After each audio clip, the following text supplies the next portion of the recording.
மகளை ஸ்கூலுக்கு சேர்க்க சென்றபோது ஆசிரியையுடன் கள்ளக்காதல், தனிமையில் உல்லாசம். இதன் பின்பு நடந்த விளைவுகள். பெங்களூரில் சதீஷ் என்பவர் தனது குடும்பத்தினருடன் வசித்து வந்திருக்காரு. இவருக்கு 5 வயதில் ஒரு மகளும் இருக்கிறார். கடந்த 2023ஆம் ஆண்டு சதீஷ் தனது மகளை அருகில் உள்ள ஒரு பள்ளியில் சேர்ப்பதற்காக பள்ளிக்கும் சென்றிருக்காரு. அங்கு ஆசிரியை ஸ்ரீதேவியுடன் தொடர்பும் ஏற்பட்டிருக்கு. இது பார்த்தீங்கன்னா நாளடைவில் அவர்களுக்குள் கள்ளக்காதலாகவும் மாறியிருக்கு.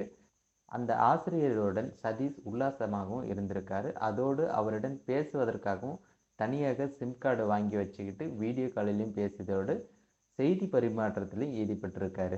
இந்த நிலையில் பார்த்தீங்கன்னா ஆசிரியை ஸ்ரீதேவி தன்னுடன் இருந்த ஆபாச புகைப்படங்களை வைத்து சதீஷிடம் பணம் கேட்டு மிரட்டியும் இருக்காங்க. பயந்து போன சதீஷ் பார்த்தீங்கன்னா கிட்டத்தட்ட 4 லட்சம் ரூபாய் வரைக்கும் அவர்கிட்ட கொடுத்திருக்காரு.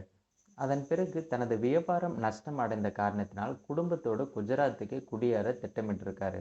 அதற்காக பார்த்தீங்கன்னா கடந்த மார்ச் மாதம் மகளின் டிரான்ஸ்ஃபர் சர்டிஃபிகேட் வாங்கிறதுக்காக பள்ளிக்கு போயிருக்காரு.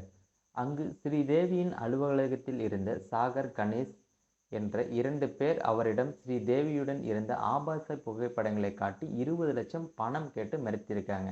இதனால் என்ன பண்ணுறதுன்னு தெரியாத திணறிய சதீஷ் பார்த்தீங்கன்னா 15 லட்சம் தருவதாக சமாளிச்சுட்டு அங்கிருந்து தப்பிச்சு வீட்டுக்கும் வந்திருக்காரு. அதன்படி ரூபாய் 1.9 லட்சம் வரைக்கும் அவர்களிடம் கொடுத்தும் இருக்காரு.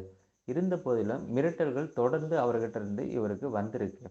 அந்த சமயத்தில் ஸ்ரீதேவி, சாகர், கணேஷ் ஆகிய மூவரும் இணைந்து பணத்தை பகிர்ந்து கொள்வதற்காக திட்டம் தீட்டியிருக்காங்க. அதன்படி முன்னாள் போலீசார் ஒருவருக்கு 5 லட்சம், சாகர், கணேஷ் ஆகியோருக்கும் தலா 1 லட்சம், தனக்கே 8 லட்சம் தேவை என ஸ்ரீதேவியும் கூறியிருக்காங்க. இவர்களின் மிரட்டல்களால் பாதிக்கப்பட்ட சதீஷ் பார்த்தீங்கன்னா காவல் நிலையத்திலும் புகார் கொடுத்திருக்காங்க. மேலும் அந்த புகாரின்படி காவல்துறையினர் வழக்கு பதிவு செய்து ஸ்ரீதேவி உட்பட 3 பேரை இப்போ கைது செஞ்சு சிறையிலும் அடைச்சிருக்காங்க. மேலும் இது போன்ற வீடியோக்கள் உடனுக்குடன் பார்க்கணும்னு நினச்சிங்கன்னா மறக்காமல் நம்ம சேனல் சப்ஸ்கிரைப் பண்ணி தொடர்ந்து ஃபாலோ பண்ணுங்கள்.